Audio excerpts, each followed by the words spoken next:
Allô, ici Lily Huynh, physiothérapeute. Et Dr Marie-Lynn Naud, orthopédiste. Nous sommes toutes les deux spécialisées en médecine du sport. Bienvenue pour un nouvel épisode sur le Sideline, votre podcast de choix pour en savoir plus sur les différents aspects de la santé entourant les jeunes sportifs.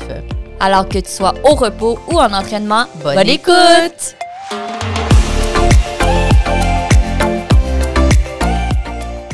Salut Marie-Lynn! Salut Lily! Ça va bien aujourd'hui? Ça va super bien! Hey, c'est tellement excitant aujourd'hui, on dirait que c'était en mai 2021 où on était assis justement de même puis qu'on a décidé de partir un podcast, puis... Ben oui, en fait, c'est ça. C'était un peu un an après le début de la pandémie, puis on était un peu découragés en clinique, puis on se demandait qu'est-ce qu'on pourrait faire pour comme aider nos jeunes patients, puis c'est là qu'est partie l'idée, dans le fond.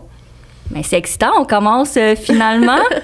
Mais je pense que, tu sais, le podcast aujourd'hui, c'est vraiment pour expliquer aux gens pourquoi on a décidé d'embarquer dans cette aventure-là. Fait que, tu sais, toi, tu veux-tu expliquer un petit peu ton parcours juste pour que les gens sachent à qui ils ont affaire? Ben moi, dans le fond, j'ai fait un long parcours universitaire. C'est un petit peu décourageant, puis le but, c'est pas de décourager les gens non plus, bien sûr, mais j'ai fait au début un premier bac en kinésiologie à l'Université de Montréal, puis après, je suis rentrée en médecine. Puis, il faut dire que dès le bac en kinésiologie, j'ai déjà commencé à être exposée à la recherche. Puis, je faisais déjà de la recherche à l'hôpital Sainte-Justine dans un laboratoire d'études du mouvement. Donc, quand j'ai commencé en médecine, bien, en même temps, j'ai poursuivi une maîtrise. On peut faire une maîtrise en même temps que le programme de médecine. Puis, mon rêve, là, c'était vraiment de devenir orthopédiste. Je ne sais pas pourquoi, mais bon... C'était ça à l'époque. Ouais. Et c'est là-dedans que j'ai appliqué. J'ai donc fait ma résidence en orthopédie après. Puis, en cours de résidence, mon objectif, c'était de devenir plus spécialisée en médecine du sport pédiatrique. Donc, pour pouvoir travailler à l'hôpital Sainte-Justine avec les jeunes, mais les jeunes qui font du sport.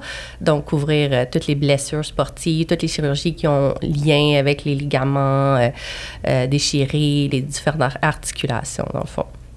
Mais c'est super cool, là, qu'est-ce que tu fais. Puis, tu sais, il faut se le dire aussi, on fait un podcast sur la médecine du sport. Puis toi, qu'est-ce qui t'a poussé, justement, à aller vers la médecine du sport? Je sais qu'en orthopédie, il y a tellement d'options chirurgicales, etc., là.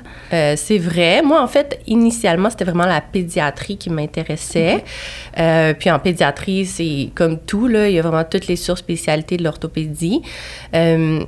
Différentes choses. J'aime la clientèle de médecine sportive. C'est beaucoup des adolescents. Mm-hmm. Il y en a qui n'aiment pas ça. Moi, j'aime ça. Puis l'autre chose, c'est le type de chirurgie qu'on fait en médecine du sport. Mm-hmm. C'est de la chirurgie arthroscopique. Donc, c'est beaucoup des chirurgies minimalement invasives avec des caméras, tout ça. Et la troisième raison, je dirais, c'est vraiment la place pour l'innovation qu'il y a en médecine du sport. Parce que pour l'instant, il y a plein de choses qu'on n'est pas très bon à traiter encore. Donc, il y a de la place pour la recherche et développement là-dedans. Mais super important parce que toi, tu as fait ton fellow à Harvard, à l'hôpital de Boston aux États-Unis. Puis là-bas, ils sont beaucoup plus avancés en médecine du sport pédiatrique, je suppose. En fait, tu as raison. Moi, quand j'ai appliqué là, dans ce fellowship-là, il y a 10 ans, c'était le seul fellowship en médecine du sport pédiatrique qui existait en Amérique du Nord. Ouais. Puis c'était, j'ai appris que c'était à l'université Harvard la journée où je suis arrivée, puis on a fait ma carte d'étudiant. OK, c'est cool. Moi, mon but, c'était de faire cette surspécialité-là. Donc, j'avais pas vraiment regardé où c'était, là, mais oui, c'était là. Puis, c'est ça. C'est super cool. Mais tu vois, je pense que je te le dis souvent, là, mais c'est vraiment inspirant qu'est-ce que tu fais. Puis je suis vraiment contente d'embarquer dans cette histoire-là avec toi, puis qu'on collabore super bien. Puis je pense que la collaboration en médecine du sport, c'est vraiment clé. Oui, c'est vraiment important. Puis... Désolée. D'ailleurs, parlant de collaboration... toi, Lily, on va revenir pourquoi on travaille ensemble un petit peu plus tard, je pense, mais toi, c'est quoi ton parcours? Qu'est-ce que tu fais, puis comment t'es arrivée là? Ben moi, je suis physiothérapeute de formation. J'ai toujours, je sais pas, j'ai toujours voulu faire quelque chose dans le domaine de la santé. C'est depuis que je suis toute petite, mais je savais pas vers quoi m'aligner. Fait que j'ai essayé plusieurs choses. Puis là, j'hésitais entre la médecine ou la physiothérapie. Moi, j'ai fait beaucoup de sport quand j'étais jeune. Fait que j'ai été traitée par plusieurs physiothérapeutes. Puis c'est sûr, j'ai eu des médecins, mais on dirait que le lien avec les physios que j'avais eu, c'était beaucoup plus fort. Puis je trouve que c'est un lien qui... je sais pas, c'est un lien qui me parle beaucoup parce que tu vois ton patient, il est blessé, puis tu le traites, tu le vois quand même assez souvent. Tu passes 30 minutes, 1 heure avec lui pendant des semaines pour le permettre de retourner dans ses fonctions. Fait que j'ai décidé d'aller en physiothérapie à l'Université de Montréal. Fait que j'ai fini ma maîtrise. Puis, tu sais, comme je t'ai dit, le côté médical, ça m'intéressait beaucoup aussi. Fait que l'Université de Montréal avait débuté un programme diplôme un peu de 3e cycle, un peu plus clinique en pratique avancée. Fait que je m'étais dit que, pourquoi pas, je vais embarquer dans cette histoire-là. Est-ce que tu étais dans la première cohorte de ce programme-là? Ben oui, j'étais dans la première cohorte, mais tu sais, toi, tu m'avais dit que tu voulais faire de la recherche et tout, mais en réalité, c'est que quand j'avais fini ma maîtrise, j'étais inscrite au doctorat de recherche. Puis, tu sais, j'avais eu mes subventions, j'allais débuter, puis là, l'Université de Montréal a annoncé ce diplôme-là, puis ça me parlait beaucoup plus. Fait que j'ai fait... Donc, est-ce que tu peux nous expliquer un peu c'est quoi ce diplôme de 3e cycle en physiothérapie, un peu plus? Oui, bien, ça s'appelle un DEPA. C'est un diplôme d'études professionnelles approfondies. C'est un diplôme de 3e cycle. Fait que c'est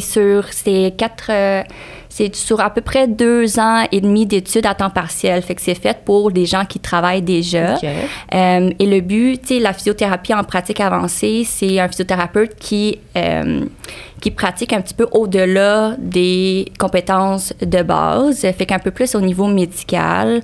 Fait que c'est sûr qu'on a eu des cours avec des médecins de première ligne. On a eu des cours avec des médecins spécialistes, rhumatologues, orthopédistes, physiatres, etc., pour nous permettre d'évaluer un patient sous un contexte un peu plus médical versus la physiothérapie. Puis ils ont décidé de faire ça parce que, tu sais, en tant que physiothérapeute, on est quand même des experts en musculo-squelettique.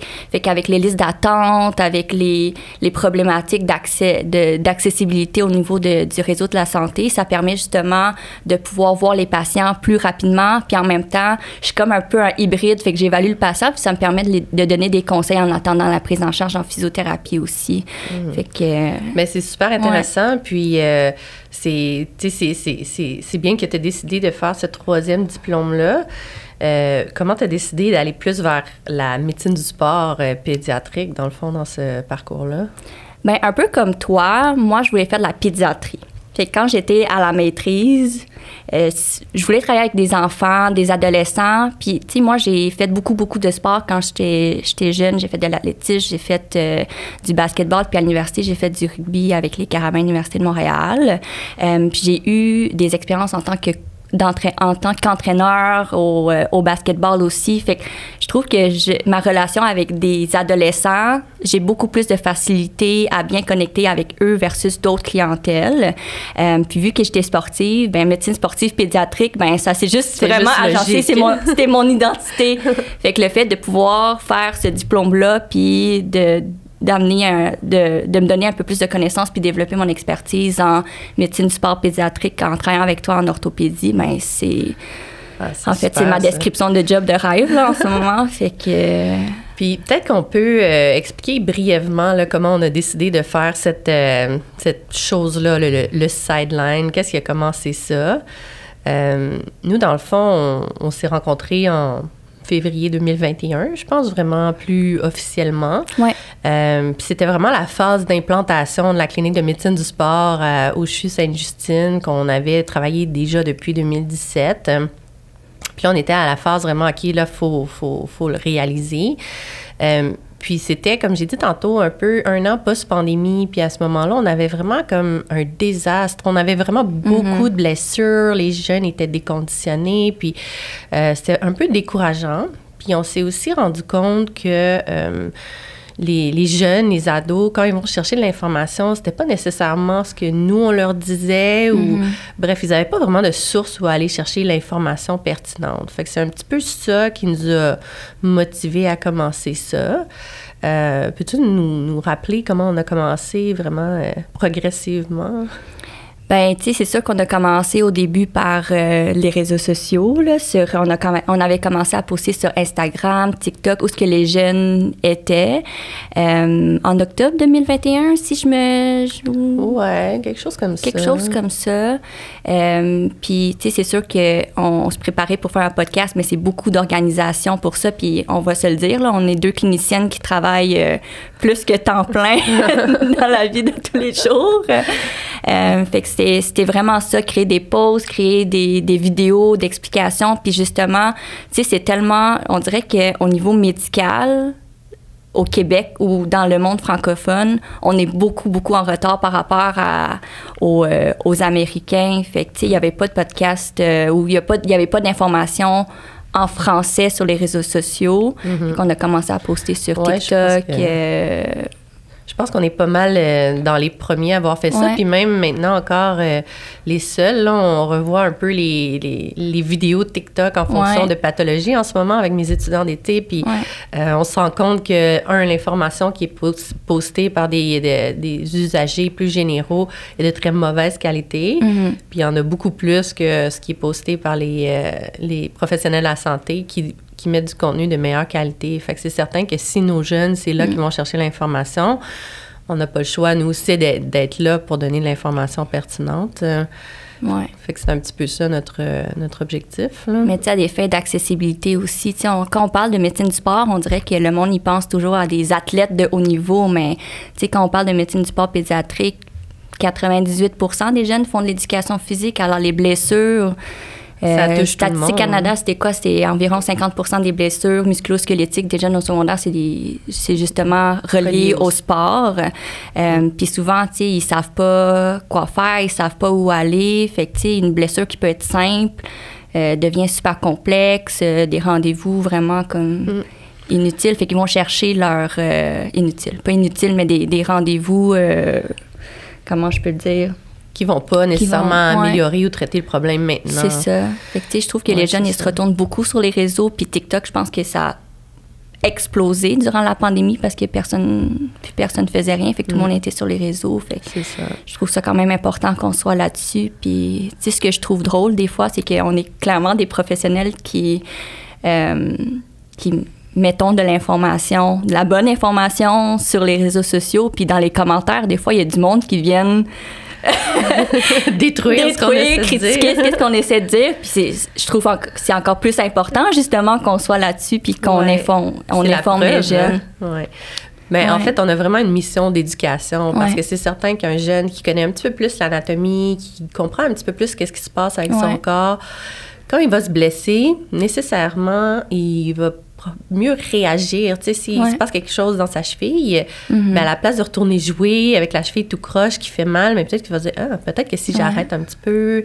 Bref, tout ce volet-là d'éducation des jeunes, c'est super important. Puis, l'important aussi, c'est notre public cible. Oui, on parle beaucoup des jeunes, des ados, etc., mais on vise aussi leur écosystème parce qu'un jeune qui fait du sport, il n'est pas tout seul à faire du sport. Il y a ses amis dans son équipe, ses coachs, ses parents, la pression de la société. Bref, il y a vraiment beaucoup de choses autour de lui qui contribuent à son succès ou au contraire à son... à l'arrêt du sport, dans le fond. C'est ça. Mais d'où le nom, le sideline aussi, tu sais, sur le sideline, on fait plein de choses. Il y a la prévention, il y a les personnes qui t'entourent, il y a la préparation physique, il y a la préparation mentale, il y a la gestion des blessures. Fait que, tu sais, c'est un peu pour la raison pour laquelle on a choisi ce nom-là. Je pense qu'il représente quand même bien ce qu'on veut faire. Non, bien d'accord avec toi. Fait que je pense que ça fait quand même un bon résumé de qui on est, puis qu'est-ce qu'on veut faire, où on s'en va avec ça. Puis, peut-être, mot de la fin. Oui.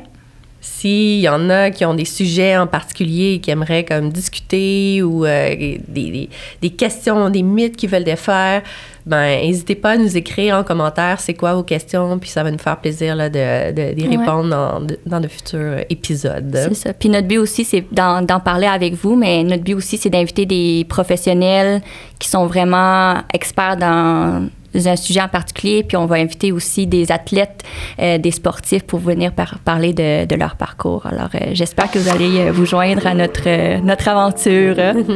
Alors, ben, bonne écoute!